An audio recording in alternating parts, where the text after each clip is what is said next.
The term that is used in the scriptures is panya chaku, or the eye of wisdom.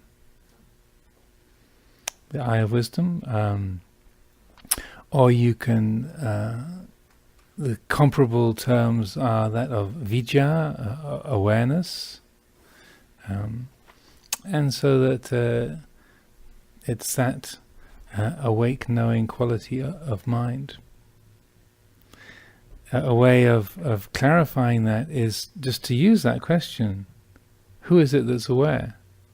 And when you can leave it as it is, Kathy. So I prefer the dim. Thank you. So. Because when you ask that question in the quietness of the mind, the word "who" becomes very, very peculiar. Like, huh? Doesn't it, and it's it's not just an idea that it doesn't apply, but there's a direct sense of, oh, this isn't really a who, it's a what. So I hope that answers your question. Opens up a few more questions. Yes, at the back there. I have a question about working with Vedana, and I've been doing it so that I go from pleasant to unpleasant, but I find like it's bringing up a lot of aversion, the unpleasant sensations. So then I got really big with it and felt everything all over, and that seemed to work better. But I was just wondering how you would suggest lay people work with the felt sense. Well, I haven't been a layperson since 1978. So I can't really talk from direct experience very accurately. But in essence, you're not really looking for all feelings to be nice. And that one of the most helpful things is to, in a way, to be looking at neutral feeling, because about 98% of the feelings that we do experience are neutral. And it's the pleasant feeling and painful feelings are only about 2% of the whole lot. And mostly, I mean, like the feeling of your shirt on your skin, it's neutral. Or the feeling of your hands on the chanting book, it's neutral. The feeling of the breath, it's neutral. So just developing that attention on neutral feeling, and just seeing how the world of feeling is experienced, rather than trying to focus particularly on the pleasant or the painful. Also, as I was saying earlier today, just teasing apart that the quality of when there is painful feeling, just teasing it apart, so that the mind gets to know the difference between the feeling of discomfort or unpleasant feeling and the negativity of attitude towards it. It takes a bit of doing, but if you really explore it, you can see there's something is unpleasant, and then there's a kind of a bridge that is crossed where I don't want it, I hate this, when's this going to be over? And when it's just in the realm of feeling, Vedana on its own, it's quite peaceful, quite innocent really. And in the teachings on dependent origination, you have sense contact, feeling, and then craving.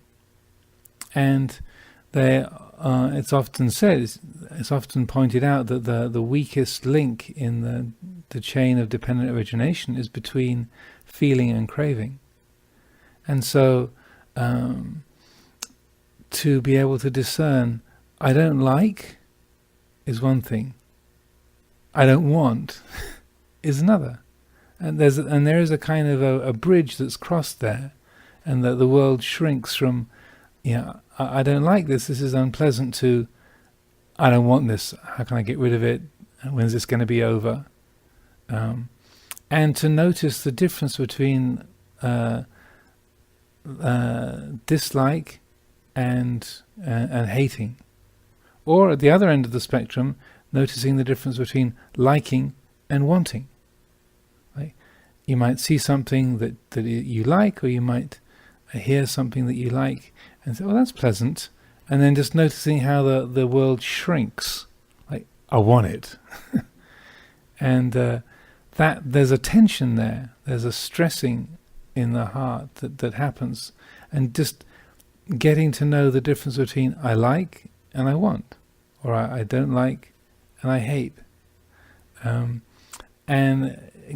in a way developing an awareness of the felt sense of say liking and wanting, and feeling how they contrast with each other, and similarly disliking and hating, and by experimenting with that, exploring that, then you can directly know that quality of liking can be quite spacious. I like it, but I don't have to get it or have it or own it or be looking towards anything at all. It's just pleasant. That's enough. As William Blake puts it, using his sort of 18th century English, he that kisseth a joy as it flies lives in eternity's sunrise. He that binds himself to a joy doth the winged life destroy. He that kisseth a joy as it flies lives in eternity's sunrise. So, since we're in California, kiss the joy as it flies, It's an option, there's a possibility for bumper stickers there. But William Blake really had it, because that's the... if you try to grab it and own it, then you destroy it, you suffocate it. And that's the kind... we can use our meditation, our ability to reflect and explore, to look at those very feelings. Yeah, there was a hand down here somewhere. Yeah.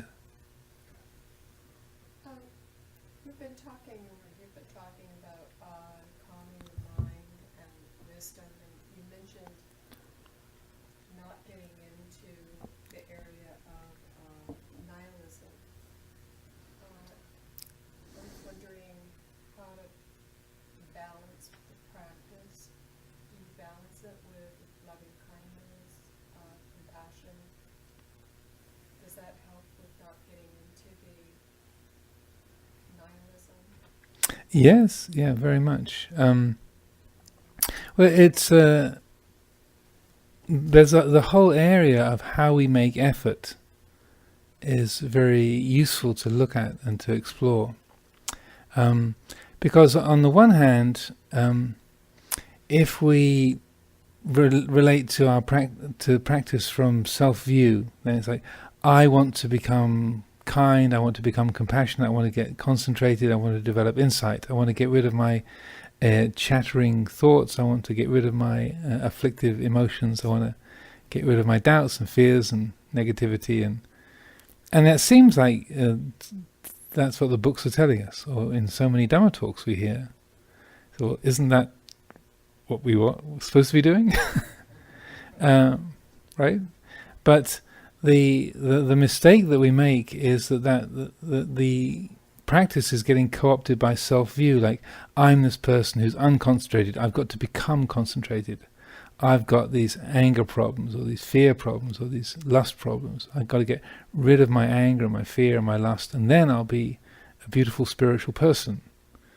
And so even those are wholesome aspirations, because they get co-opted by self-view. What's happening is that the subtle kinds of desire, the desire to become, bhava tanha, and the desire to get rid of, the annihilating tendency, they're sort of sneaking around the back door and taking over your efforts at meditation.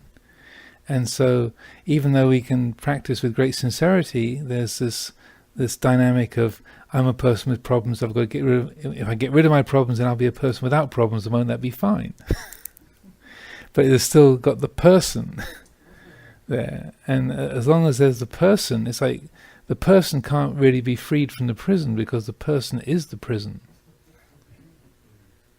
And that as long as the practice is conceived in I and me, in terms of I and me and mine, then no matter how much effort we put in, how sincere we are, then it's still going to have that frustrating and unsatisfying quality. But then it can be quite confusing, because you can hear this and think, but what am I supposed to do? Which is a natural enough question. And when we look at the Buddha's teaching, he emphasizes over and over again, this is a path, his teaching is a path of action, it's a path of engagement. Yeah, so many of the lists of, the Buddha was a great list maker, as you probably know.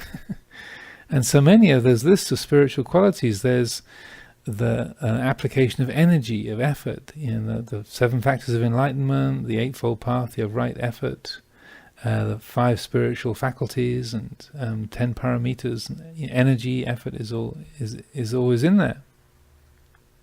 So obviously, there's an element of acting and engaging that is intrinsic, and the Buddha points that out very directly. So that I do not teach a path of passivity, of non-doing, because some of the spiritual teachers in his own time, they were trying to espouse a path of non-action, of non-engagement, and kind of basically freezing yourself. He said, that's not what I teach.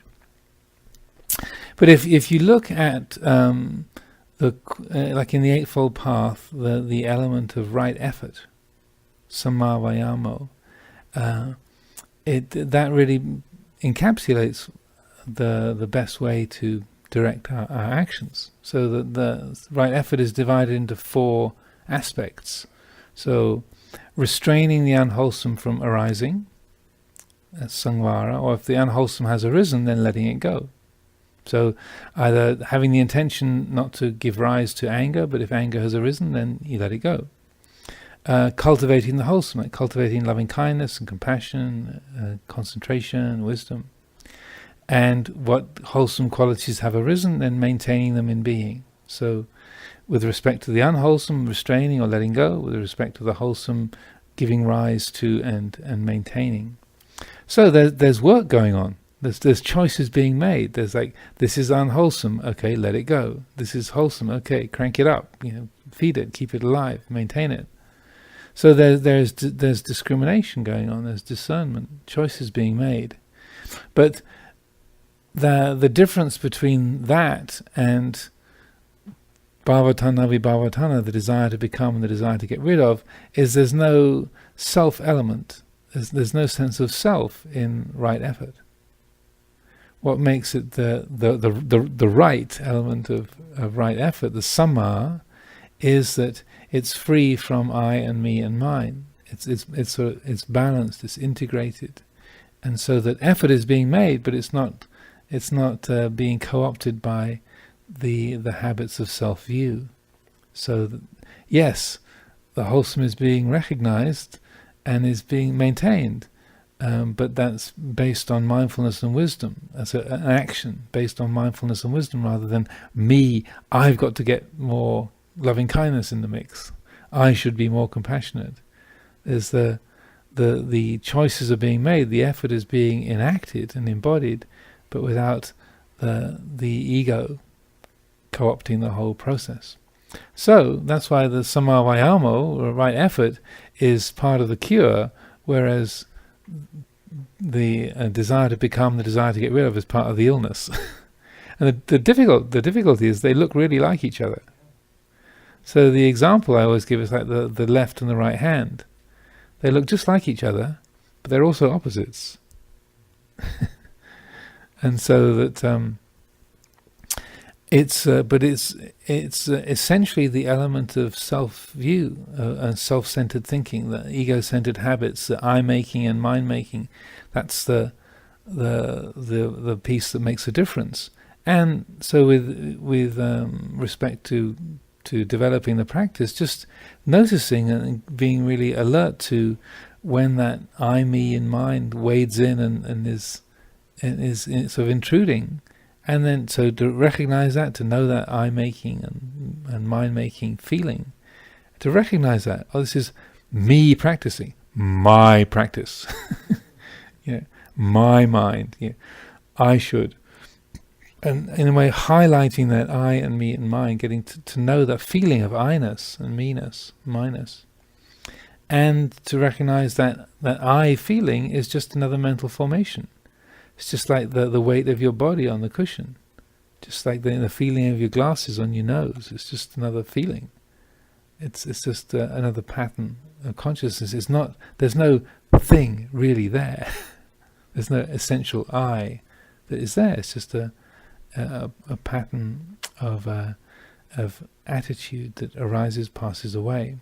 So when we see that I and me and my feelings are empty and don't have to be bought into, then there's a learning of how to apply effort without there be a me got to become this, me got to get rid of that. And often the easiest way of doing it is just as you catch that attitude forming, you just highlight it, like, I've got a problem with fear, I need to get rid of it. This is me and my fear problem. And that just by highlighting it, then there's a recognition of, oh, that's not really it. There's this feeling of fear arising in this moment, but does it really have an owner? Who's afraid? What's there to be afraid of?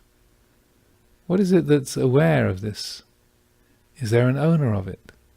And then exploring and using your reflective ability in that way, then those habits of self-view and then tend to fall away on their own.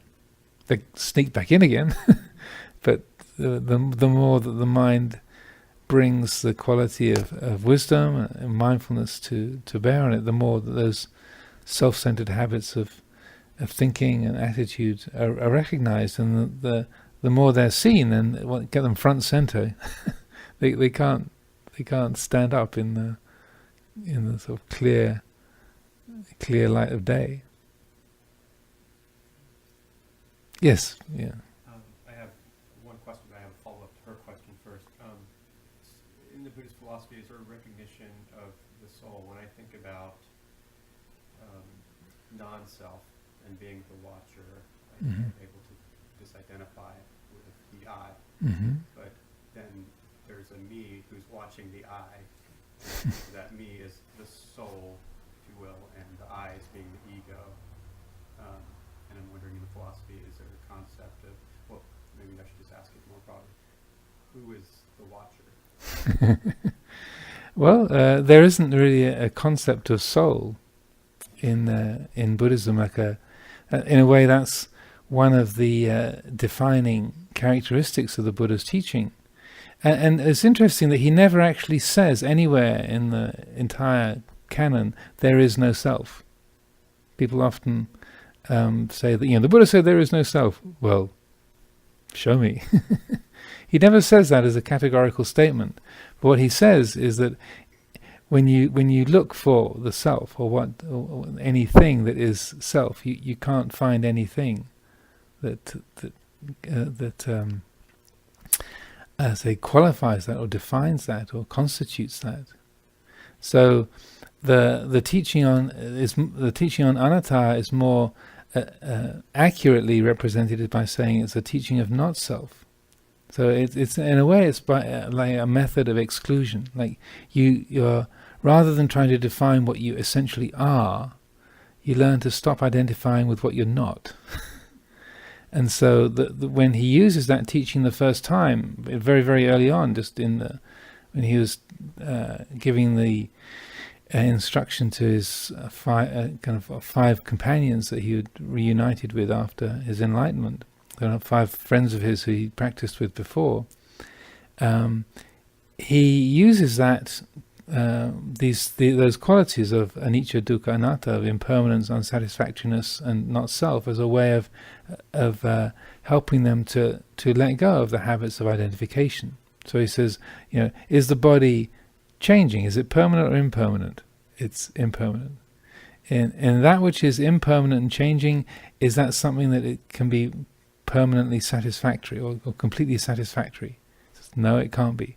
Okay, that which is impermanent and unsatisfactory, can it be truly said of that, this is me, this is what I am, this is my true self? No. So it's a way of analysis that he's describing, like exploring identification with the body, with feelings, perceptions, mental formations like moods and ideas and thoughts, and then consciousness itself. And so rather than him sort of saying, I declare there is no self, it's like saying, okay, the things that we normally think of as our self, if they're looked at, they're explored, you can see this isn't really who and what we are. So rather than trying to define what we are in terms of a concept or an idea or a word, his method was to help us to let go of the habits of identification with what we're not, and then what remains is real, is the reality. And so it's got a lot in common with the Christian method, what they call a via negativa, like approaching spiritual reality by defining what God is not, rather than trying to define what God is. And so that's a specific method that he used. In meditation, when you try and find out, find who the watcher is, you end up with this a kind of you know that you can see that, well, there's awareness, there's knowing, but the more that you try to define that or kind of have any sort of personal find any personal attribute in it, the less you can find, as it were. But it's something to explore, and rather than taking my word for it, to use the meditation to investigate that. Because what happens is that, say that the mind is aware of a thought. Oh, this is just a thought. This is just a memory. Like, what's your name? Rod.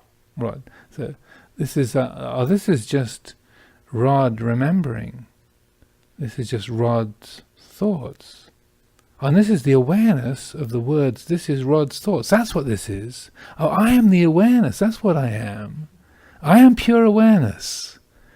But then at that moment, you're not pure awareness. There's a thought, I am pure awareness, that the mind is attached to. And so that particularly the practice of insight meditation is like, as it were, sort of staying at the back wall of being that awareness, rather than creating an idea. Yeah, I am infinite consciousness. That's what I am. Yeah, I am the knowing quality of the universe. That's what. And then at that moment, that knowing quality has been forgotten, and the attention is latched onto a thought. Yeah, an I am, and so what the Buddha's pointing to in his teaching is that all those I ams, they're going to be wide of the mark, and the actuality of what is essentially indefinable. And there's a phrase that he uses over and over again, which in Pali is yena yena hi manyanti tatatang hoti anyatati. Whatever you conceive it to be, the fact is always other than that. And that's a simple principle. It's like any concept is not it. And so he was criticized in his own time because he wouldn't come up with some kind of metaphysical description about ultimate reality. And so his teachings about ultimate truth are very, very sparse. And 99% of his attention goes on to describing the path to realize that truth for ourselves, rather than trying to describe the truth or describe that ultimate reality. Other than he'll say things like, this is the sublime, or it's peaceful, or this is the good. That's all you get, really. There's not much to hang anything on. But most of his attention is, these are the things that are obstructing the mind from realizing that truth. These are the things that need to be developed to sustain that realization. These are These are the pitfalls and the hurdles that are you're liable to encounter along the way. And so that he was very pragmatic in that approach. So rather than trying to come up with words to describe the indescribable, he just decided, no, I won't bother. Because the words can't do it, but the words can point you the way to help the mind to awaken to its own nature. But coming up with a description or a way of characterizing what that fundamental reality is, words don't do it, so let's not even try. So he just made that like a kind of spiritual choice in the way of how he would approach teaching, and that characterizes much of what you find in this particular form of Buddhist teaching. Had an ongoing argument with a friend about whether consciousness is produced in the brain or whether there's a soul that has awareness, and I'll see if I can be unresolved for some time. So if you want, I have one follow-up question. I'm new to the practice, and although I've probably at an unconscious level been a mindful and self-reflective person all my life, I've only recently started to sit. And I find that when I'm closing my eyes, that's the fastest one-way ticket to India. Is it possible to meditate with your eyes open, or is that inadvisable? No, you can sit with your eyes open. It's whatever works is the right thing. Yeah?